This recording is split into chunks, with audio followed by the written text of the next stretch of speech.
नमस्कार दोस्तों, अ very good morning. बहुत बहुत स्वागत है आपका आज की ताज़ा खबर में। तो हमेशा की तरह हमारी न्यूज़ शुरू होगी ग्लोबल इकोनॉमी के बारे में बात करते हुए। फेडरल रिजर्व का डिसीजन कल रात को आया है, तो उस पर बात होगी एंड कुछ इंपॉर्टेंट रिजल्ट्स हम कवर करेंगे। 5 6 रिजल्ट्स मैंने वहाँ पर कवर किए हैं। रिजल्ट्स करंटली काफ़ी सारे आ रहे हैं, तो मैं सारे रिजल्ट्स तो सारे इंपॉर्टेंट रिजल्ट्स तो कवर नहीं कर पाऊंगा। बट 5 6 रिजल्ट्स जो काफ़ी रेलेवेंट है, maybe to our model portfolio stocks या फिर ओवरऑल इकोनॉमी की एक सेंस लेने के लिए इंपॉर्टेंट है, तो वो रिजल्ट्स हम इस वीडियो में कवर करेंगे, राइट। तो सबसे पहले शुरू करते हैं ग्लोबल न्यूज़ के साथ। जैसा कि मैंने कहा कि यूएस फेडरल रिजर्व का डिसीजन कल आना था। डिसीजन ये आया है कि rates have been kept unchanged. कहीं ना कहीं एक्सपेक्टेशन थी कि इस बार रेट में कोई बदलाव नहीं होगा, और वही डिसीजन कल यूएस फेडरल रिजर्व ने दिया है। उन्होंने पॉलिसी रेट स्टेडी रखा है, वाइडली एक्सपेक्टेड था, लाइक आई सेड। तो this ends a successive run of 3 rate cuts जो फेडरल रिजर्व ने हाल ही में किए थे। 25 बेसिस पॉइंट्स ईच के रेट कट्स पिछले 3 मीटिंग्स में यूएस फेडरल रिजर्व ने किए थे। तो अब इस बार यूएस फेडरल रिजर्व ने क्या कहा है, जेरोम पवेल ने क्या कहा है? उन्होंने यही कहा है कि रीसेंट इकोनॉमिक डेटा जो है उसमें एक स्लाइटली मडी पिक्चर आया है for the central banks dual mandate, क्योंकि इन्फ्लेशन ने एक स्टिकीनेस दिखाई है। सो जितना फेडरल रिजर्व चाहता है कि इन्फ्लेशन नीचे आए, उतना इन्फ्लेशन नीचे नहीं आया है। इस वजह से वो रेट कट्स नहीं कर रहे, राइट। ओवरऑल उन्होंने ये भी कहा है कि द लेबर मार्केट जो है, यूएस का labour market, that is also giving them mixed signals. So FOMC जो है, उन्होंने अपने स्टेटमेंट में ये कहा है कि जो जो भी अवेलेबल इंडिकेटर्स है for their economy, they are expanding at a good pace, and job gains जो है वो अभी भी लो रह रहे हैं। अनएम्प्लॉयमेंट रेट ने थोड़ा साइंस ऑफ स्टेबलाइजेशन दिखाए हैं, but overall they are saying that inflation remains somewhat elevated, and इसी वजह से they have not proceeded with a rate cut. Obviously Donald Trump won't be happy about it. उन्होंने कुछ ना कुछ अपने सोशल मीडिया पर ट्वीट किया होगा, I have not really seen it, but overall he has championed the case कि Federal Reserve ने रेट कट्स करने चाहिए। ऑब्वियसली यूएस डेट इतनी ज़्यादा बढ़ गई है, दे कैन नॉट सस्टेन अगर रेट्स बहुत ज़्यादा रहे तो, right. But US Federal Reserve ने अपना जो क्लियर एक पाथ है दिखाने की कोशिश की है। They have tried to show obviously that they are currently quite independent to whatever their president is currently saying. उन्होंने जब कल जेरोम पावेल ने भी अपने कमेंट्स बताए on the decision of the Fed, तब उन्होंने इसी चीज़ पर स्ट्रेस किया है कि इन्फ्लेशन अभी भी एलिवेटेड है, एंड उनका सारा फोकस जो है वो मेन मैक्रो चीज़ों पर ही है।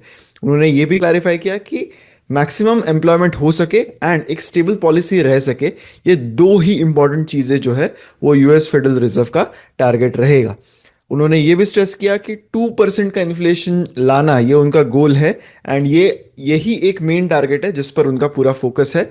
कहीं ना कहीं he was also trying to show signs कि they are not going to fall to whatever Donald Trump is trying to say, and वो अपना इंडिपेंडेंस एक्सरसाइज करेंगे, एंड जो मेन इकोनॉमिक मैक्रो फैक्टर्स है उन्हीं पर उनकी सारी नज़र रहेगी। अब इंडियन इकोनॉमी की न्यूज़ की बात कर लेते हैं। इंडिया का जो इंडस्ट्रियल आउटपुट का ग्रोथ है उसके नंबर्स कल आए थे for the month of December. So they have hit a 2 year high of 7.8%, right. This is index of industrial production, IIP number जो हर मंथ में रिलीज किया जाता है। नाउ जो नवंबर का आईआईपी ग्रोथ था that was also revised upwards to 7.2%। So this is significantly beaten some of the economic estimates.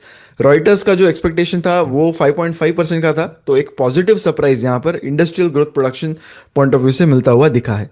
अब IIP जो है that is a combination of various different sectors.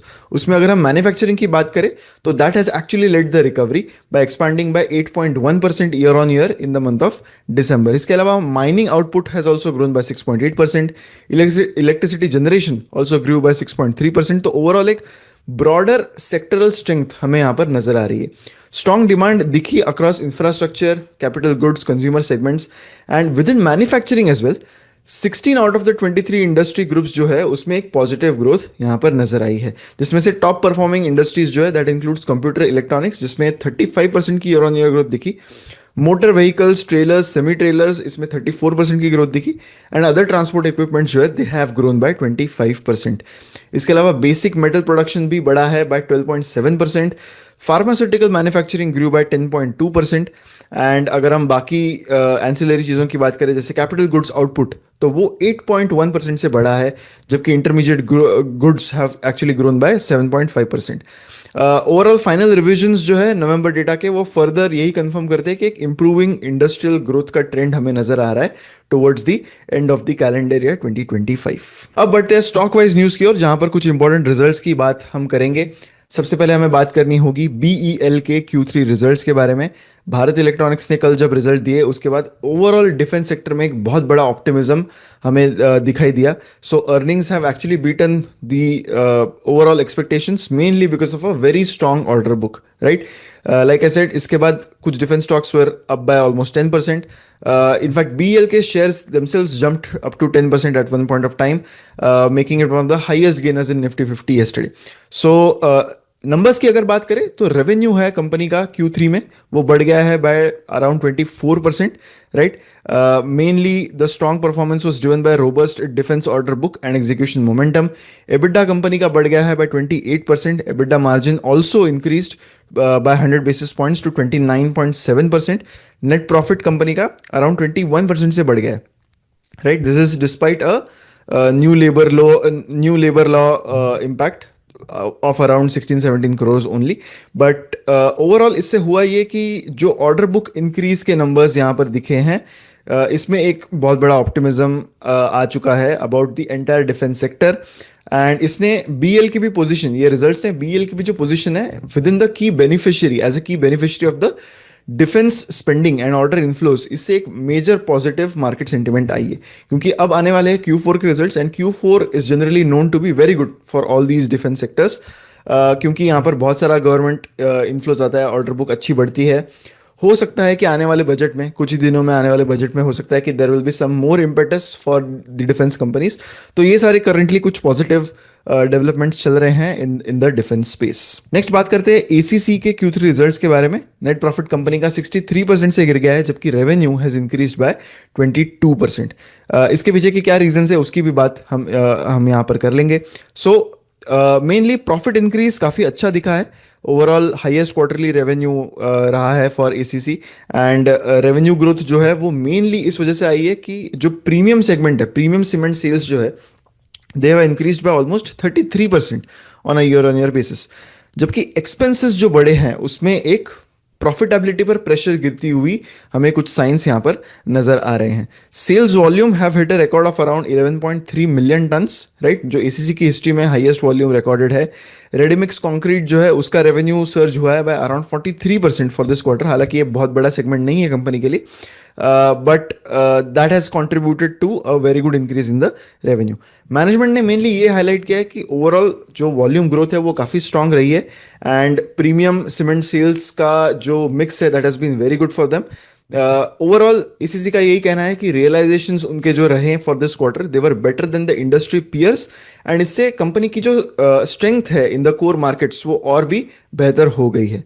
Adani cements जो एसीसी की parent company है, उन्होंने हाल ही में amalgamation announce किया था of ACC into Ambuja cements, जिससे एक वन सीमेंट प्लेटफॉर्म वो इंटीग्रेट करना चाहते हैं। मैनेजमेंट ने इस पर भी ये जताया कि ये जो इंटीग्रेशन है that will be in that is intended to actually improve the efficiency and accelerate the growth of the company through synergies in procurement, manufacturing, distribution, subject to all the approvals of the CCI and other market intermediaries जिनसे approval आना है for this merger. L&T के Q3 results कल आए थे।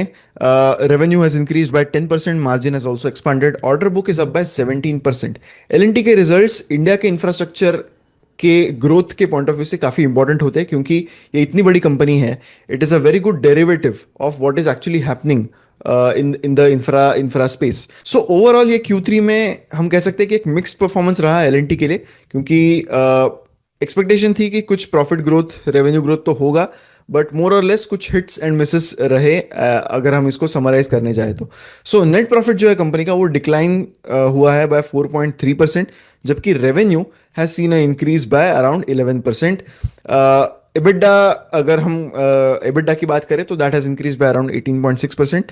तो mainly margin में थोड़ा बहुत इंक्रीज यहाँ पर दिखा है। तो नेट प्रॉफिट गिरा क्यों?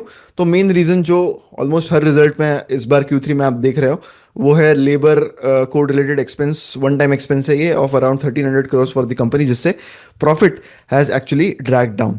अब order inflows and order book ये एनालाइज करना बहुत जरूरी है for a company like L&T। तो फ्रेश ऑर्डर्स जो थे इस क्वार्टर में अराउंड 1.36 लाख करोड़ रहे, which is up bye 17% on a year on year basis. ये 9 महीनों की अगर हम बात करें, 9 months ऑफ FY26, तो इसमें order inflows have increase by 30% on a year on year basis. And international orders जो है they have accounted for 55% of the total inflows of the company. Total order book इस समय around 7.33 lakh crore है। And इसमें overseas orders are contributing nearly half of all the currently outstanding order book. अगर segment wise quickly अगर हम कुछ numbers की बात करें, तो इंफ्रास्ट्रक्चर प्रोजेक्ट्स में order inflows have increase by 26%। Energy projects में order inflows are up by 19%। High tech manufacturing, इसमें order inflows in fact fell by 74%, right. IT and tech related services, यहाँ पर रेवेन्यूज 12% से बढ़े हैं। फाइनेंशियल सर्विसेज जो L&T finance के through होता है, तो वहाँ पर income has increased by 15%। Loan book has grown by 20%। ये सारे मैं कंसोलिडेटेड नंबर्स की बात कर रहा हूँ, क्योंकि L&T एज अ होल में ये सारे नंबर्स भी इनकॉर्पोरेट होते हैं। ओवरऑल मैनेजमेंट का यही कहना है कि दे आर क्वाइट कॉन्फिडेंट कि ग्रोथ आउटलुक अभी भी काफ़ी स्ट्रांग है, mainly because of a strong capex cycle and policy support currently है फॉर मैन्युफैक्चरिंग, एग्जीक्यूशन फोकस है। एंड जो एक्सपांशन है across domestic and international markets, वो करंटली काफ़ी तेज नजर आ रहा है। मारुति सुजुकी के Q3 रिजल्ट्स की बात कर लेते हैं। नेट प्रॉफिट कंपनी का इंक्रीज हुआ है by 4%। Revenue is up by 29%। So again profit के नंबर में इंक्रीज बहुत कम होने की वजह अगेन इज सेम की implementation of new labour codes, जिस वजह से एक one time expense of around 594 crore company को उठाना पड़ा इस क्वार्टर में। रेवेन्यू 29% से इंक्रीज हुआ है, which is a good thing for the company. Overall it has beaten the expectations of the street on that front. Operating EBITDA has increased by 10%. जो strong performance इस quarter में दिखा है, that is mainly because of sharp recovery in the Indian car market, which is led by the small car segment. तो highest ever domestic sales of around 5 lakh 64,000 units इस quarter में हुए। तो incremental domestic sales mainly जो small cars 18% GST bracket में आते हैं, तो उससे मेजर यूनिट्स बिके हैं, अराउंड 68,000 यूनिट्स उस कैटेगरी के हैं। And total sales have hit a very good record for the company. Exports भी इंक्रीज हुए हैं on a year on year basis. Company का ये कहना है कि they have also started exporting the E Vitara to Europe, right. And एक domestic launch भी प्लान्ड है यहाँ पे। एंड इस वजह से शेयर्स में एक वोलेटिलिटी दिखी। रिजल्ट डिक्लेयर होने के बाद initially stock had declined by almost 4%, but then eventually it started rebounding again. TVS ने ये प्रेडिक्ट किया है कि एक ड्यूरेबल डिमांड उनको नजर आ रही है after the festive season, and GST cuts की वजह से एक रिकॉर्ड क्वार्टर उन्होंने डिलीवर किया है इन Q3। टीवीएस मोटर्स एक काफी अंडररेटेड स्टॉक रहा है मेरे हिसाब से, क्योंकि पिछले 5-6 सालों में it has created immense wealth for its share holders. अगर हम इस रिजल्ट की बात करें तो प्रॉफिट कंपनी का 46% से बढ़ गया है in Q3। Revenue has increase by 33% on a year on year basis. Overall two wheeler sales जो है they have increase by 25% year on year for the company. Exports have increase by 35% on a year on year basis. Overall TVS की management का ये कहना है कि उनका focus अब रहेगा कि इंटरनेशनल प्रेजेंस जो है अपना वो बढ़ाए एंड न्यू लॉन्चेस करे, mainly in their UK based Norton brand. Management ये भी एक्सपेक्ट करता है कि Q3 का जो मोमेंटम है वो Q4 में कंटिन्यू होगा, and TVS is likely to outperform the industry growth, ऐसा भी कंपनी की मैनेजमेंट ने यहाँ पर कहा है। सो जो ग्रोथ है that is mainly driven by rising share of premium motorcycles and scooters. Demand overall काफ़ी अच्छी नज़र आ रही है कंपनी को। ईवी की जो डिमांड है that is increase by 40% on year on year basis, and the company has touched a record of around 1,06,000 units in this quarter. Rare earth magnet supply के कंस्ट्रेंट्स की वजह से जो ईवी सेक्टर में problems दिख रही थी उनको, तो वो थोड़ी बहुत ईज होने लगी है एंड एक प्रोडक्शन विजिबिलिटी इंप्रूव होने लगी है, ऐसा भी मैनेजमेंट ने यहाँ पर कहा है। इंडस्ट्री बैकड्रॉप, अभी भी काफ़ी स्ट्रांग नज़र आ रहा है कंपनी को after the GST cuts. And company ने कुछ जो रिस्क्स हाईलाइट किए उसमें उन्होंने ये बताया कि इनपुट कॉस्ट का प्रेशर करंटली काफ़ी तेज़ है because of aluminium, copper and platinum. जो कमोडिटीज़ के प्राइसेस करंटली बढ़ रहे हैं, तो वो टीवीएस जैसी कंपनी के लिए इनपुट मटेरियल है, राइट। तो इससे मार्जिन्स पर प्रेशर आता है and it might be managed through small price hikes and scale benefits. Management ने क्लियरली बताया कि उनका फोकस वॉल्यूम लेड ग्रोथ पर रहेगा and cost discipline and operating leverage, यही इंपॉर्टेंट चीज़ें कंपनी के लिए आने वाले समय में होगी। स्टार हेल्थ ने कल अपने Q3 के नंबर्स डिक्लेयर किए, जहां पर उनके अंडरराइटिंग लॉसेस जो है वो 40% से गिर गए हैं। प्रीमियम्स जो है वो still are growing quite decently for the company. So overall net profit जो है कंपनी का वो डिक्लाइन हुआ है by 40% compare to the third quarter of the previous financial year. Weak profitability का मेन रीजन ये है कि शार्प डिट्यूरेशन दिखा है अंडरराइटिंग परफॉर्मेंस में। सो अंडरराइटिंग लॉसेस जो है ये एक मेजर इशू रहा है कंपनी के लिए and that is seems to be continuing in this quarter. It is an industry wide issue that seems to be happening and इस क्वार्टर में underwriting losses have actually widen to 125 crore, जबकि पिछले साल के सेम क्वार्टर में देवर 49 crore, right. So higher cost and underwriting pressure, ये दोनों ही चीजें ऑपरेटिंग परफॉर्मेंस पर ज्यादा दबाव डाल रही है करंटली स्टार हेल्थ के लिए। नेट प्रीमियम्स वहीं net earned premiums they have grown by around 12% on a year on year basis। तो प्रीमियम की ग्रोथ काफ़ी सस्टेन्ड नजर आ रही है। प्रीमियम इनकम ग्रोथ जो है that remains in double digit despite the margin stress and जो फॉल है नेट प्रॉफिट में that is closely tracked to the decline in the operating profit. लेकिन अभी भी जो बिजनेस का मोमेंटम है वो अभी भी इंटैक्ट है and cost control and underwriting discipline ये की मॉनिटरेबल्स होंगे going forward is what the management is currently saying. इसी के साथ हमारी न्यूज़ यहीं पर खत्म होती है। अब हमारे फाइनल सेक्शन पर आएंगे हम, which is the believe it और नॉट सेक्शन। तो हाल ही में यूएस जो ग्रीनलैंड के साथ करने जा रहा है उसमें एक दिलचस्प चीज ये है कि 1890s में, यानी लगभग 130 140 साल पहले यूएस ने ये सेम चीज हवाई आइलैंड्स के साथ की थी, राइट। तो उससे एक उसके उसके कंपैरिजंस में एक काफ़ी इंटरेस्टिंग कॉन्वर्सेशन यहाँ पर है कि उस समय उनके एक पॉलिसी मेकर थे जिन्होंने ये आर्ग्यू किया था कि हवाई जो है, हवाई आइलैंड्स जो है, जो इनफैक्ट यूएस मेनलैंड से काफ़ी दूर है, right, but it is still part of the US. तो उन्होंने ये आर्ग्यू किया था कि हवाई को एनेक्स करना, यानी हवाई उनके कंट्रोल में लाना, ये यूएस के commercial, naval and strategic power के लिए बहुत इंपॉर्टेंट है एंड स्पेशली इससे पैसिफिक सी लाइंस का एक मेजर कंट्रोल उन्हें मिलेगा। ये उनके एक पॉलिसी मेकर ने तब कहा था। तो that was a important stead point for US to actually eventually capture the Hawaii islands. उन्होंने ये बिलीव किया था कि ज्योग्राफी यही डिक्टेट करती है कि हवाई की जो सेंट्रल पोजीशन है उससे उनको एक बहुत ही बड़ा एडवांटेज मिलेगा and that can defend them against key rivals like China, right. तो main motivation there was to prevent a hostile power like China and even later Britain from using Hawaii to threaten the US shores, right? अब इससे Greenland के कुछ parallels draw किए जा रहे हैं, right. So like Hawaii, Greenland today is strategically vital to the emerging Arctic sea routes, right. Missile defence considerations देखें या फिर ग्रेट पावर कंपटीशन देखें तो क्लाइमेट चेंज भी अब it is actually turning Arctic into a new geopolitical theatre at this point of time, right. हालांकि की differences ये है कि अनलाइक हवाई, ग्रीनलैंड में कोई इंटरनल रेवोल्यूशन नहीं है, right. It is completely govern by Denmark right now which is a NATO ally for the US and forcibly उसको अगर एनेक्स किया जाए तो उससे यूएस के जो अलायंसेस है वो शायद अंडरमाइन हो सकते हैं। सो एक पैरेलल ड्रॉ करते हुए इंपॉर्टेंट लेसन ये है कि अब 19th सेंचुरी से अगर हम कंपेयर करें, हवाई के एनेक्सेशन से अगर हम ग्रीनलैंड के एनेक्सेशन को कंपेयर करें तो बहुत सारी चीजें चेंज हो गई। It is very harder for the US to justify और एग्जीक्यूट दीज थिंग्स क्योंकि अब जो वर्ल्ड है that is bind by modern constraints like, right, alliances, norms, global commitments, ये सारी चीजें बहुत इंपॉर्टेंट है अब, जो शायद 150 साल पहले उतनी इंपॉर्टेंट नहीं थी। सो इस वजह से कुछ कॉम्प्लिकेशंस यूएस के लिए इस ग्रीनलैंड के एनेक्सेशन में शायद जो है वो कॉम्प्लिकेशंस जो है वो बढ़ सकती हैं and that draws a very interesting parallel जो मुझे लगा कि मैंने इस सेक्शन में आपके साथ जो है वो शेयर करना चाहिए।